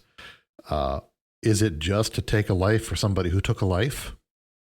I think yes. The cost. I have some thoughts on this. I actually worked out the economics years ago of how much it would cost to be a private executioner if they brought back the use of basically a solo firing squad for the state, using your own equipment, your own ammunition and whatnot, providing the services to dig the hole, provide the head coverings, all the things involved, providing a reasonable payment for the service. I got it down to like $65,000 per execution. Considering at the time that each execution was in excess of $300,000, I felt that was a pretty good cost savings. Considering who the fuck is making the money? Oh yeah, the prisons. I forgot. They're the ones making all the money for these executions, costing the taxpayers and the pharmaceuticals. Well, like, I'm sorry, there were way cheaper ways to get people. My question is this: why are they not using all of that fucking fentanyl that they're seizing at the border? If it's so goddamn deadly, just take a spoonful, shove it in the needle, and put it into somebody. Because that's way more than you need. Here's a question. You need like a microgram. Can I ask a question? Because yes. I have a question for you. Does fentanyl have to be injected, or can you just like put it on your tongue? It has to get into your system. There have been cases where officers have just put it in the last meal. It solves the problem. Yeah. They have their last meal and it tastes great. And then they go, "Wow, this chicken tastes fun." Like, this is not hard. Like, if it's gonna be so little, like, fuck, put it in the ketchup. I don't know. It's just like, it's weird that every criminal has a last meal that happens to have ketchup with it. I don't know why, but they really push the ketchup on them. Like, I don't know, but how is that not simple? Yeah. So, there have been cases where officers have been involved in situations where they've had to be Narcaned multiple times because they inhaled fentanyl that was on someone's clothing. That's terrifying. Yeah. Jesus. Thank you, China, for that, by the way. If you take a penny and you cover the date, one number's worth. No. Wait, hold is how much fentanyl it takes to kill a human. You're shitting me. No. So but hold on. Sorry, I have a dime. I'm sorry, but hold on. Okay. So a dime, I think it would take like 2 numbers worth because they're smaller. Fucking Christ. Just a single layer. I wonder, hold on. Will it even show? No, it's not gonna, It's not going to focus. I was hoping it would. Put it this way. That's an insanely small amount of anything. Mm-hmm. That's like half the size of a fire ant. Yeah. If you cover Lincoln on a penny, yeah, like a perfect single layer outline of Lincoln, you can kill most offices. Like a standard like 100-person office building. Like, fentanyl's scary. That's fucking nuts. Yeah, it's terrifying. So, and again, I agree with you. If we're seizing all this fentanyl, fucking, why not put it to use? It's free. Like, we already have. We can't because it's seized evidence or some bullshit. Yeah, and like the FBI and the CIA haven't done that before, where they've released drugs into the society, huh? Have you ever done that before, huh? MK Ultra. Yeah. The heroin epidemic, huh? No. The crack epidemic, the meth. The 80s crack cocaine epidemic. Mm-hmm. Also, I think I mentioned this. I want to do an episode on whether or not the war on drugs was a psyop to control the drug trade. Yes. Son of a bitch. I don't like how that's possible. Yes. See, the cartels don't know, but if we control the narrative, we can control the drugs. Perfect plan. It couldn't possibly go wrong by causing the death of millions of Americans. No, not possible. No. Jesus Christ. Why is our government's solution to everything just, we're just going to give all these people this shit and it's going to figure itself out? Yeah, no. Yeah, that worked really well with Operation Fast and Furious, you dumb fucks. Right? Man. Yeah. I'm sorry. I'm sorry. This is an anti-government podcast sometimes, I want to tell you. It isn't, but... We're really not anti-government. No. But we are anti-people who fuck around in the government. I think they're just anti-morons, and that's the problem, is half the people that are elected are morons. Yes. I think that's the issue. Anti-stupidity. Yeah. It's just, if they didn't do stupid shit, I wouldn't have anything to bitch about. Exactly. So just quit being stupid. We wouldn't have a reason to do a podcast. Yep. Other than AI. Well. That's a different... The only thing I do understand with the death penalty problem is just have to keep in mind with the possibility of executing innocent people, as long as there would be ways of having the case like double and triple checked before they were put on death row, then that's fine. So if there is like absolute undeniable proof that they did this, then they get 14, 30 days, something like that, to, I guess, write an apology, try to make some kind of amends on their way out, and then you end it. My thought would be, because hear me out on this one. You have to allow some time for appeals. Well, what I was going to say is, what if we increase the jury pool size? Because here's my thought. What if you increase the jury to like 100 or 101 of your peers? And the idea is if more than one person anonymously thinks there's a chance they're innocent, then it's allowed to go up for appeals and redo. But if you can convince 101 people, I'm throwing a number out of my ass, but I wanted a much larger number than the usual jury. Right. If 101 people can be convinced that you definitely did whatever it was and was premeditated, then like I can understand being like, yeah, this fucker's guilty. Like there's no point delaying this process. But yeah, I'm talking like if there's video proof or like undeniable DNA proof or something, then yeah, there's no ifs, ands, or buts. Here's your pill or here's your bullet. Take your pick. But I do think it should have to be 100% of the jury anonymously agrees that they're guilty. But if even one person thinks there's a chance, then it should be up for appeals, and in which case it's run again, and then that one just has to be majority kind of thing. Yeah. So that I could probably be okay with that. I'm just thinking like obviously it shouldn't be something that's more refined, but something like that. Yeah, something along those lines. Because let me tell you, trying to work with a jury, even just convincing a handful of people the same thing, even in some cases, is fucking ridiculous. If you can convince 101 people that you're definitely innocent or definitely guilty, I'm willing to bet that's probably a pretty safe bet. Yeah. So, but as far as convincing, the judges and the use of their bench as a political post, we'd mentioned earlier that judges can take stances that are political in nature, and they can try to legislate from the bench, and that should absolutely not be allowed. Judges have a duty to be impartial and adhere to the law versus the personal or political ideology that they hold. And when executing law, I think that's probably one of the most important places to remain unbiased. A lot of the judges are elected.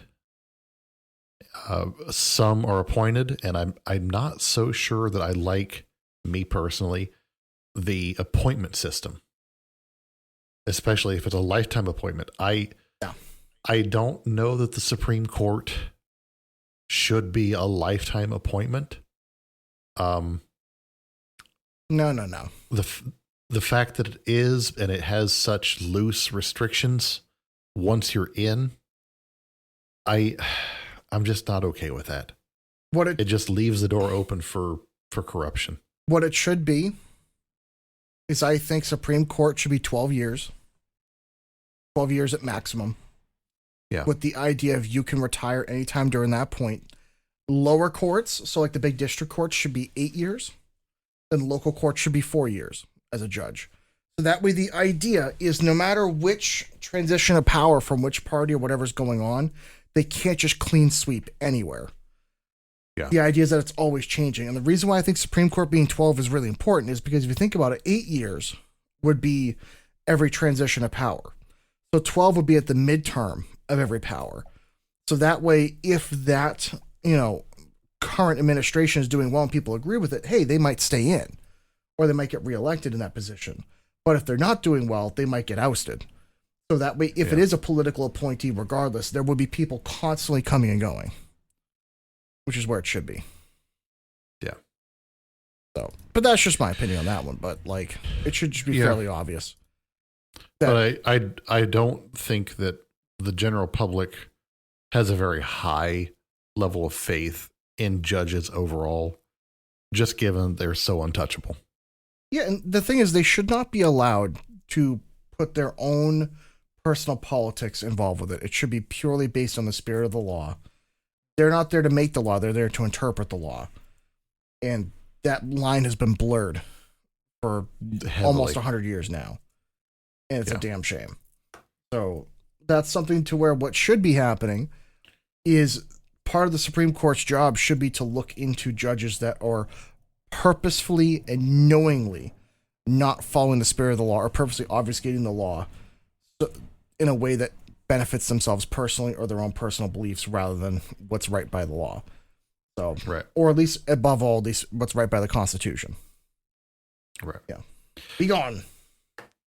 So, we'll move into our last segment here, and because we're kind of running a little bit long on time. Prison reform, beyond the punishment to rehabilitation. I know this is one thing that you've been rather passionate about with the reform part, rather the rehabilitation part. Yeah. If you go to jail, it shouldn't just be a vacation where you get to work out 23/7. There are so many people who go to jail and come out 10 times more massive than they were when they went in. And the problem is too, they're forced to make connections to survive with Yes. gangs and criminal elements, and therefore they owe them, or they have to be aligned with them, or they're their easiest option when they're outside. So that's the problem. Is that there's an issue in prisons where, number one, there's no way for people to better themselves, which I'm not saying that should be a primary focus, but should be a secondary focus. If the goal is to re-enter society, you should re-enter society better than when you started. Number two, there should be a way of actually enforcing laws within prisons so that people have their own separated areas a little bit more, where they can feel safe, they can actually learn, they can actually grow, but also understand the importance of why they're there. They should have to take classes on things like, psychology, understand, do a little bit of therapy and stuff like that to understand, what they did, why they did what was bad, what it caused, that kind of thing. Meet with either victims or relatives of victims and stuff like that. It should force them to really be able to deal with what they did, but also how to move on in a positive way and be able to rectify that and reconcile that. And the final thing needs to be that they need to make a space for that people that are leaving jail can actually have an apartment or a condo or somewhere to where, hey, they can go have a real address and then start working and actually get back out there. That's the other problem in America. It's, hey, you're in this place, you're locked up, you can't do anything, you can only make connections with criminals, and then once you're out, fucking, I don't know, rot in a box. We don't give a shit. You're out of here. Fuck don't you. come back. Yeah, exactly. And so it's like nowhere in this process can anyone ever get better without external help. And how many people are willing to help like a convicted felon? Very few. Especially when that record never gets expunged. You're always going to have that. It seems like you never actually complete the punishment because it's always on your record and it's always bringing you down. And if it's a non-serious crime, that shouldn't be on your record. That shouldn't be something that could be pulled back up unless it's like by a court order judge kind of thing. If you do the time, if you do your, commitment and everything, and you do the rehab and you pay the punishment, it shouldn't hold you back. Right. You learned. You're better now. Good. Go be better. Go contribute to society. Yay. Good for you. Proud of you. But right now it's only because our system is basically people making profit off it, which is the problem. Yeah. To quote Fletcher Reed from Liar Liar, stop breaking the law, asshole.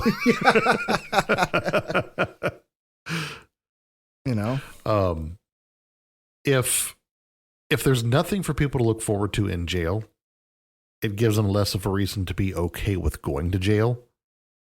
Because I have seen videos of people going to court and they're excited to go to jail.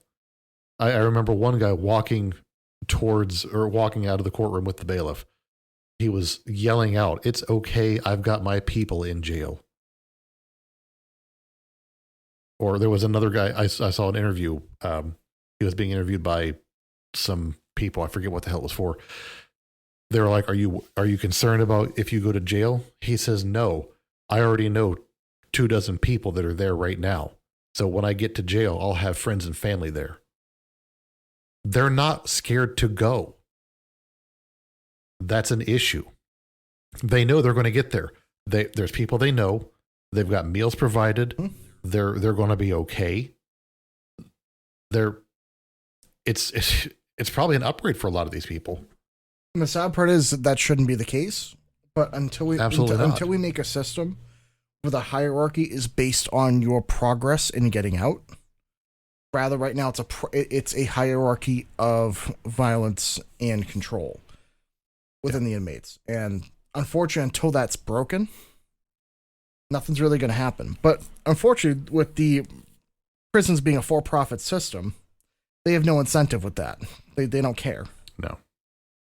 So, and there's been many cases of guards working with prisoners in order to, smuggle them things in order to get money and, connections. So, Yep.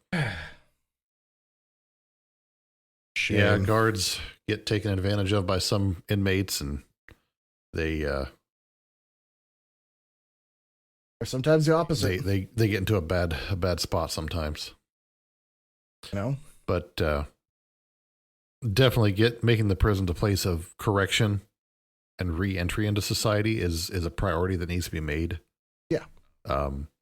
Education and vocational training. Substance abuse treatment is a big thing. The amount of people that go to jail addicted to things and even become addicted while they're in, it's huge. And it's never addressed. Mental health services. That's another massive thing. Like you said, job placement post-release. Too many times it's, okay, here's the door, here's $40 and a bus ticket, see ya.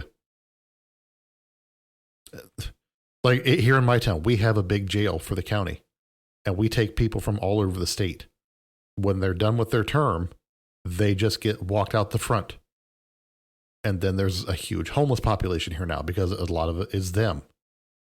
It's like, why not bust them back? Well, or bust them to a different area. But we should be making small communities, like gated communities, where the idea is if you want to re-enter society. And this, by the way, I really think also should be for veterans as well in a separate community, as well as different people, whether they're coming out of a drug rehab program or from jail or anything else, to where there should be small, inexpensive communities that are also partnered with places that need jobs, that need services, that need things, to where, hey, when you get out of jail, you can find a job. You can have somewhere to live that's quiet, that's secure, that has security on staff. That way you can re-enter society without struggling. And that goes for anything, really.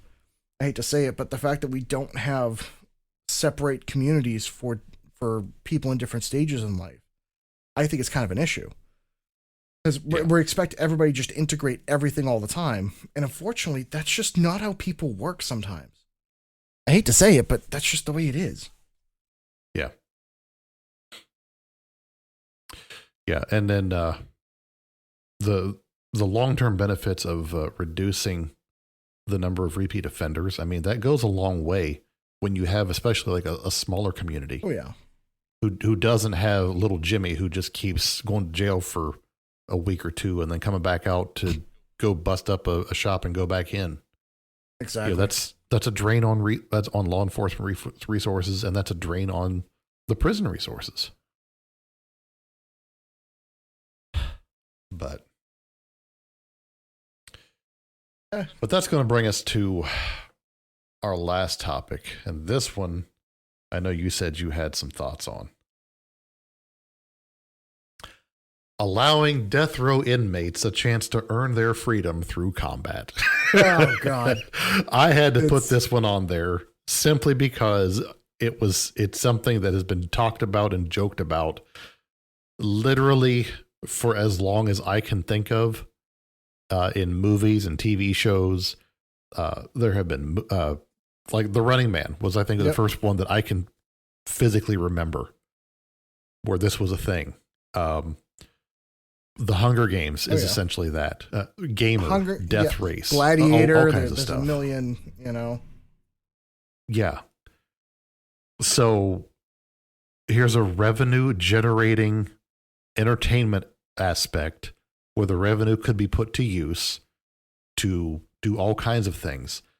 Pay for the prisons, pay for prison projects, pay for police programs, other crime or criminal related expenses, social support programs that are lacking in funds. You've got people paying to watch these guys beat the shit out of themselves for 2 hours every other month or whatever. Those are going to generate some money. Oh, yeah. So you're going to have some cash coming in. Oh, yeah. And then anyone that wins would possibly have a greater understanding of what they actually had to do to get out of prison with their life. They may very well likely be less likely to reoffend. Now, they should still be monitored. Yeah. Because you just never know. But having gone through, say, 100 people and making it out alive.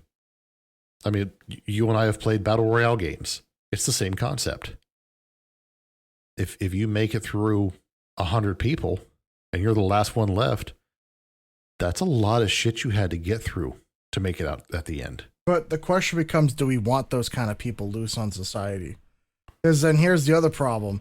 You're now letting loose somebody that just fucking killed 100 people mercilessly, and they're really good at it, and you want to let them loose? See, here's what you need to figure out. You don't let them loose here. You let them loose. Just take them to Australia. They're fine. You let them loose somewhere where we don't care where they go. Yes. You know, that's the thing. North Korea. Now you're picking up. Let them paratroop in North Korea and tell them, all right, now you have round 2. Yeah. West Taiwan. Put it this way: if you can get Kim Jong-un, we will give you your citizenship back. At that point, you could. Yes. You have free reign. I'll give you a mansion in L.A. How about that? And you know what? If that works itself out, I think we could sacrifice one batshit crazy dude that won a battle royale for destroying North Korea. I feel like that's a fair trade. I feel like we're okay with that. I agree. But yeah, maybe the idea should be, hey, use that to raise revenue, and they win, but yet somehow you just never hear from them again. Yeah, they get carted off and just, See, now you pick up what I'm getting at. It's that needs to be the inside joke is you win, but you don't. Yeah. The added side benefit that I wanted to mention, if these contests are held, every time we have one, we're getting rid of some of the most vile people to ever walk the face of the earth. Yeah. So, self-correcting See, problem. I feel like maybe you're going a little too extreme, but you're missing something we could be doing. What's that? I have a different approach. Why don't letting people pay for the right to like the hunters? I didn't consider that. I like it, but let's revisit it. Give me a second. Why not instead say, hey, we're going to institute a different kind of Olympics to where these people can take any drug they want. Companies can pay to advertise creating people into super soldiers or superhumans. And let's see what happens. Hey, if they somehow are able to create the next Superman or Batman, awesome, whatever. But my thought would be, imagine the idea is you have the Olympics where these people take these drugs or whatever they got. That's a performance enhancing drug. It doesn't matter if they make it because they're already the worst. And they already have life, double life, triple life sentences, whatever, 10 life sentences. And they choose. Mind you, these are people that they have to opt in. I'm putting that out there. But imagine if you're like, I really fucked up, but they're saying I got a chance at becoming invincible. You might take that chance. You might say, let's see what happens. Or I got the chance to basically like that compound from The Boys. Compound V. That's what I'm saying. Temporary superpowers. Yeah, Temp V. Yeah. This is what I'm getting at. Nice. Why not let the pharmaceutical industry kill two birds with one stone? Because instead of testing on people that didn't consent to the testing, little Tuskegee. Yeah. COVID. Never mind. We'll stop there. Or option 2 is they can test on these people, but they can also see what kind of effects maybe certain other drugs might have. And that way they'd be able to have a large enough sample size that they can actually get some really great testing done and some data and some information. Might be able to help out a ton of people. So it could do a lot of good. But now that I'm thinking about your idea, if what you're telling me is I'm allowed to carry a .308 rifle with all the ammo I can carry, and you let me loose on a 500-acre reservation, and you tell me, hey, there's 20 predators out here. You get to hunt them. I'd be willing to pay a decent sum of money. Maybe that's the way to do it. Maybe, who knows? Yeah. Who knows? So there was a movie back in, oh God, where is, I have the list here. 2020 called The Hunt, where that was one of the premises. You know, again, I'm not saying it's morally right. I'm not saying that. Right. But if you got someone that, you know, does inappropriate things with the young ones, and the option is either to have them on a firing squad or to have that generate some money, some revenue, and a TV show. I mean, fuck, if people watch Naked and Afraid, they'd watch this shit. I'm just saying. Like, you know, come on. 100%. Come on. Like, you know. If the fucking housewives of whatever end up getting millions of views, there's no reason why this wouldn't. Shit. Right. No, just saying. Right. Because, I mean, that would at least be something entertaining. Just my 2 cents. Yeah, you know. Well, you know what, though? I wonder if this would have the... It would have both good and a bad thing, because, like, don't get me wrong, I would worry about people becoming more violent, seeing that stuff happen, but at the same point, our media is already really bad anyway, in terms of what you can see. So, like, I don't know. Well, here's the thing. The internet exists. You know, I would just hate to see it glorified. I feel like that's my thing. I wouldn't want that to be, like, accessible to kids and stuff like that, but... Oh, no. Yeah. No. Some kind of a strict, you have to put in your ID to view it. You know what you have to do? Here's the easy way to do it. When you do your taxes, you get a certain PIN code. The only people that file taxes get to watch it. We've talked about this. I still think that's the best system ever. Maybe I'm crazy, but yeah, that would solve a lot of issues. Yeah, when you file your taxes, you get your PIN code, and that way you are allowed to watch these kind of things. Well, you know, we have the technology today. I mean, right there's your PIN code. Yeah. Your fingerprint. So that'd be great. But yeah. So I don't know that we solved anything here tonight, but I think a lot of things just weren't being talked about. I think we solved a few things. I think we solved that you have some bloodlust. No. It's okay. I think we all do. I'll be honest. I don't think I'd actually have the stomach to do it. I'll be honest. If it was somebody that hurt like kids, I think I could do it. No problem. See, I've never been in the situation. Call me biased because I have kids, but you know, that would do it. I don't know. Yeah. I say I would, but I think I know myself well enough. I think I'd have a very hard time. I would need you over my shoulder just to do it. Do it. So, but yeah, if you're still listening, we encourage you to do your own research, engage with your community when possible and when appropriate. Look for initiatives that are aimed at positive reform, and try to support those. Ballot initiatives, local events. At the end of the day, the police are people just trying to do a job.